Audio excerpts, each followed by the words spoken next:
Good afternoon, everyone. This is Christy with Ahn Co. It's Monday, February 25th. I'm going to go over the markets for the day with you. Ugly day in that wheat complex once again, and this has got to put a little bit of a scare to the farmers, realizing that a market can swing out from underneath you like this wheat complex has. Really no reason for this.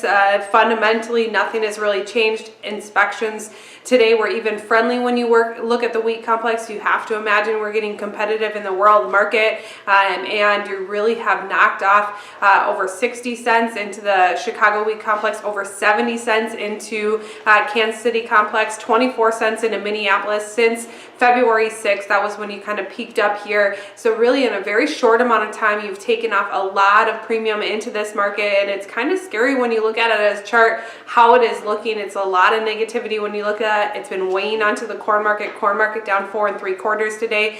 After starting off really strong into the soybean complex, it couldn't stand its own against corn and wheat as well, and really started to suffer. Still closed on the green side, up 1 3/4, but you did see it here up 12 cents at one point off the friendly news that you were going to have China come in and buy an additional 10 million metric ton of soybeans. Now, we're still kind of questioning, that was announced from Purdue. We're still kind of questioning, where is this 10 million metric ton going to be sold for as far as time frame? And that's one thing we're looking at. Hopefully over the next week or so, we'll get private sales to confirm that and have a little bit more better idea about it, but really just able to struggle against the rest of the complexes that kind of weighed it down. When you look over the meat markets, trade followed suit as cattle on feed and cold storage, so some slight support in the cattle markets, but hog market really struggled, as obviously pork stocks, freezer stocks are a lot higher than last year. At this time, we are dealing with a very large supply right now. We do need China to come in and really partake in this. So they've been saying they'd buy